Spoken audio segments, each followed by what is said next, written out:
Filosofi dengan NIM 2000-2008 dengan jurusan Administrasi Pendidikan. Di sini saya akan menjelaskan materi terkait mata kuliah Manajemen Humas dengan materi Public External dalam Public Relation yang sudah dijelaskan oleh Bapak Dr. Hanif Al-Kadri pada video pembelajarannya. External Public Relation artinya adalah kekuatan dari sebuah perusahaan atau lembaga ada di tangan publiknya, seberapa hebat hubungan yang dibangun oleh para praktik PR dengan mereka, apakah internal maupun eksternal. Maka akan sebegitu hebat pula hasil produk karya jasa yang akan dikeluarkan oleh sebuah lembaga ataupun perusahaan, sehingga ini menjadi sebuah kepercayaan bagi keseluruhan masyarakat atau publik yang terkena ini secara langsung ataupun tidak, yang dianggapnya punya kapasitas dengan organisasi ataupun perusahaan tersebut.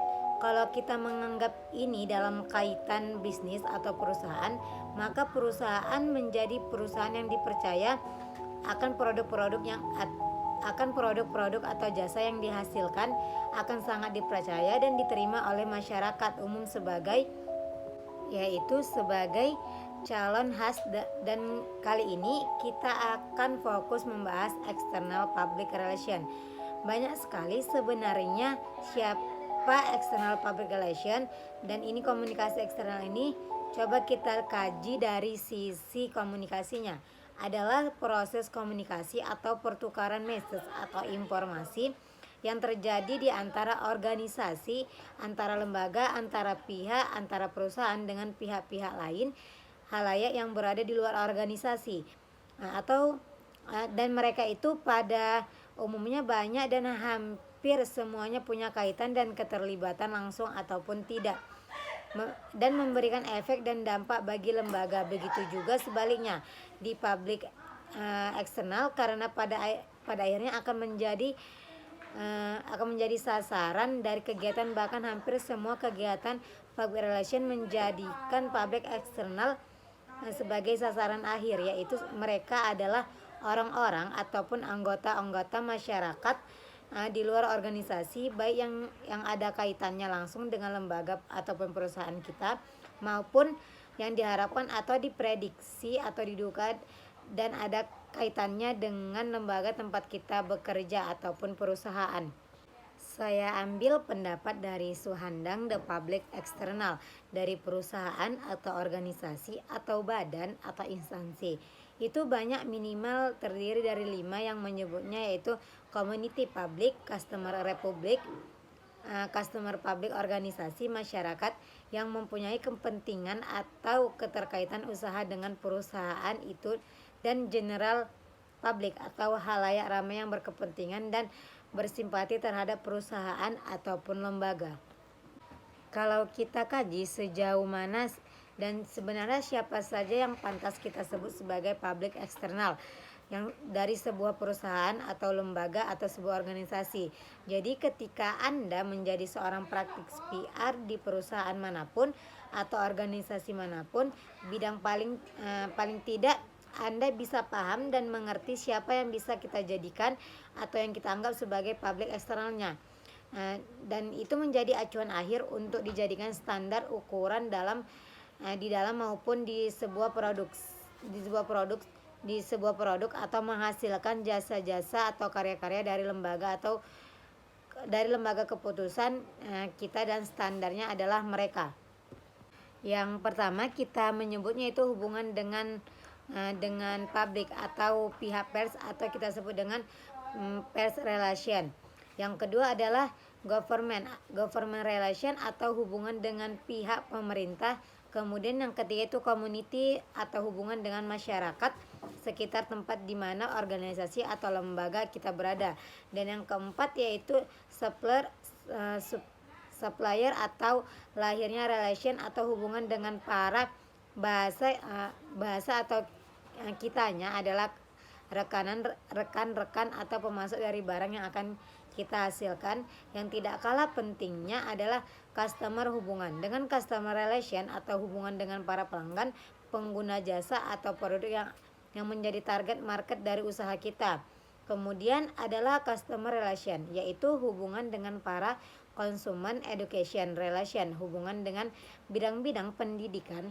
Kemudian yaitu yang terakhir yang bisa juga menjadi under dari pemikiran dari sebuah lembaga atau organisasi adalah terkait dengan hubungan dengan masyarakat umum atau general relation, karena disadari atau tidak mereka akan menjadi atau memberikan dampak positif, dampak baik atau sebaliknya buat lembaga. Kepuasan kita diterima ataupun mereka akan menjadi pemerhatian, akan memberikan masukan ataupun sebaliknya.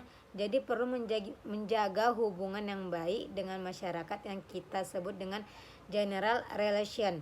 Dan untuk hari ini kita coba bahas beberapa saja yang dianggap bukan paling penting, karena yang kita anggap semuanya penting, karena itu merupakan suatu hal yang membuat kesuksesan dari sebuah lembaga atau organisasi. Tapi untuk bahasan kali ini kita bahas satu hubungan dengan media atau peer relation, yang kedua yaitu country customer relation dan customer, dan yang ketiga adalah hubungan dengan pemerintah government. Media pers mempunyai hubungan yang baik dengan lembaga pers atau media yang akan menyampaikan berita hangat. Hal ini menjadi sangat penting untuk dipikirkan, disiapkan, didesain. Harus ada strategis khusus bagaimana membangun dan menjaga, memperbaiki hubungan dengan satu media. Sebab kenapa mereka mempunyai peranan yang luar biasa penting dalam kemajuan dan perkembangan di perusahaan atau lembaga kita. Menyangkut pemerintah, menyangkut pemberitaan baik ataupun negatif, ataupun berita-berita positif.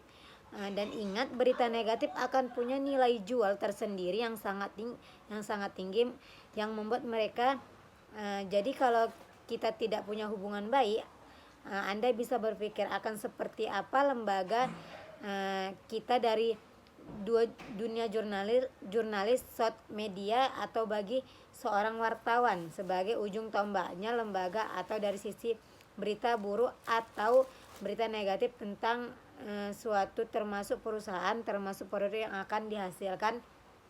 Produk yang dihasilkan itu mempunyai nilai jual yang sangat tinggi.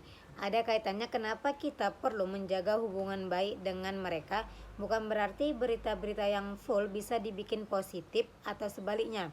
Setidaknya kalau kita punya pers yang baik, relasi yang baik, hubungan yang baik dengan lembaga-lembaga pers tertentu, maka sebagai seorang praktikus PR penting dan sebuah kewajiban yang harus tahu bagaimana mendesain, bagaimana strategi, bagaimana melakukan hubungan yang baik dengan para wartawan, dengan para jurnalis, lembaga-lembaga pers, apakah media cetak, media elektronik ataupun media sosial, sehingga pemberitaan pemerintahan tentang kita tetap urusan tentang lembaga, tentang produk, kita akan jauh lebih bisa dipertanggungjawabkan.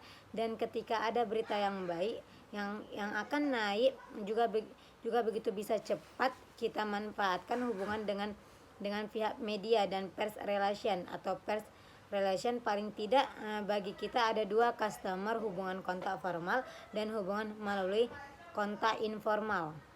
Salah satu syarat yang luar biasa yang mesti harus wajib kudu dimiliki oleh seorang praktikus PR adalah kemampuan komunikasi interpersonal yang baik. Bagaimana membangun relasi melalui komunikasi yang baik, bagaimana membangun kepercayaan dari para wartawan dan jurnalis buat pesawat dan jurnalis, hubungan ketika sebuah pemberitaan akan menaikkan jauh lebih baik, enak dalam bentuk coffee morning daripada rapat-rapat dewan, dan daripada rapat-rapat dewan dapat bersama. Bentuk hubungan antara praktikus PR antar sebuah lembaga, sebuah perusahaan. 5 bentuk minimal yang selalu dimanfaatkan dalam hubungan antara praktikus PR-nya, lembaga pers atau lembaga atau wartawan atau jurnalis. Perkembangan teknologi untuk saat ini dan pengaruhnya begitu besar yang tidak bisa dianggap stop terhadap bentuk-bentuk media. Sekalipun media massa, media cetak itu memberikan pengaruh terbesar buat lembaga atau perusahaan kita. Maka kita pun sebagai praktik PR harus memanfaatkan ini. Liputan yang baik di media akan membersihkan pencitraan dan atau nama baik kita. Nah, bagi perusahaan, kita meningkatkan kepercayaan pelanggan dalam memakai produk dan perusahaan jasa-jasa yang dihasilkan oleh SDM yang dihasilkan oleh sebuah lembaga. Hal ini akan meningkatkan kepercayaan mereka sebagai pelanggan dalam memakai produk dan jasa yang kita hasilkan. Tadi kemudian menumbuhkan minat pemodal untuk menginvestasikan modalnya pada perusahaan atau lembaga kita. Kenapa? Karena pemberitaan yang naik, citra yang muncul akibat berita-berita di like dan yang dinaikkan oleh para wartawan, para jurnalis, semuanya punya nilai jual yang positif, dan ini menunjukkan tingkat kepercayaan yang tinggi dari pemilik modal aktivitas keseluruhannya. Media relation pada prinsipnya juga merupakan bagian dari PR public relation eksternal yang mencoba melakukan hubungan atau membangun relasi, membina dan mengembangkan hubungan baik dengan media sebagai sarana untuk komunikasi antara para organisasi dengan publiknya untuk mencapai tujuan dari organisasi secara keseluruhan, tujuan lembaga, dan juga tujuan perusahaan. The media dan pada prinsipnya membangun relasi kemudian dikembangkan melalui media untuk menjangkau publik. Jadi kadang-kadang mustahil buat lembaga, buat perusahaan untuk langsung bersentuhan dengan publiknya sebegitu besar, sebegitu luas, sebegitu jauh jangkauan publik atau konsumen yang ingin kita kejar. Makanya kita sangat membutuhkan media agar setiap hasil yang kita hasilkan, setiap produk dan jasa yang kita prodi itu bisa sampai ke tangan mereka, bisa sampai ke kuping, ke mata, pikiran dan perhatian mereka melalui apa? Melalui tawaran berita-berita yang ditulis, yang dipublish oleh pihak media melalui tangan-tangan dingin para wartawan dan jurnalis teliti. Dan pada akhirnya berita baik akan memunculkan kepercayaan, meningkatkan pencitraan dan tercapainya tujuan-tujuan individu maupun organisasi. Tapi sebaliknya, hubungan yang tidak baik, kadang-kadang berita buruk, berita yang tidak baik itu membuat menurunnya citra dari lembaga ataupun organisasi, maka produk yang kita hasilkan tadi tidak baik di mata para customer atau masyarakatnya. Adapun tugas yang diemban oleh praktik PR dalam kaitannya dengan government relegation, yang pertama yaitu meningkatkan komunikasi dengan pejabat pemerintah dan lembaga tinggi negara, dan yang kedua memantau lembaga pembuat keputusan dan peraturan pada area yang mempengaruhi bidang usaha mereka itu, dan yang ketiga memantau lembaga pembuat keputusan dan peraturan pada area yang mempengaruhi bidang usaha mereka supaya ada peraturan yang dihasilkan yang tidak berseberangan. Yang keempat adalah mendorong partisipasi para pemilih rakyat pada setiap lapisan masyarakat ini supaya menghasilkan kebijakan yang berpihak pada masyarakat banyak. Yang keempat, mempengaruhi undang-undang yang memiliki dampak yang luas pada ekonomi rakyat dan pelaksanaannya. Hatinya dengan hubungan yang sangat baik, kita memberikan masukan-masukan dan pengaruh yang baik bagi pembuat kebijakan. Dan yang kelima, meningkatkan kesadaran dan pemahaman para pembuat keputusan. Ini penting, maka ini menjadi tugas yang diemban oleh PR. Kemudian karena mengurangi ketidakpastian karena tidak dapat membaca tanda-tanda peraturan. Kenapa? Kalau kita jauh dari pemerintah. Dan yang keenam dan yang ketujuh adalah mempercepat keluarnya keputusan-keputusan yang berkaitan dengan operasi perusahaan atau jalannya perusahaan atau establish tidaknya perusahaan atau lembaga. Dan yang ke-8 adalah meningkatkan pemahaman satu sama lain, pemahaman Anda dengan setiap pemerintah, pemahaman pemerintah dengan pihak Anda kalau kita dengan pemerintahnya, melalui kegiatan-kegiatan yang membuat mereka mengerti bahwa kita hadir dan kita ada untuk itu, dan sebaliknya pemerintah memberikan tawaran-tawaran berupa kebijakan-kebijakan yang berpihak, bukan bertentangan. Dan yang paling penting yaitu yang ke-9, mendapatkan perlindungan dan pembelaan pada saat perusahaan harap nih atau menghadapi krisis. Kita nggak pernah bisa terbang, tapi yang jelas dengan relasi yang baik, hubungan yang baik dengan pihak pemerintah, dengan mereka yang orang-orang yang memiliki pengaruh yang besar yang tinggi dalam membuat penilaian, ini akan memudahkan kita mendapatkan perlindungan sekaligus pembelaan. Baiklah, sekian yang dapat saya sampaikan mengenai materi public eksternal dalam public relation.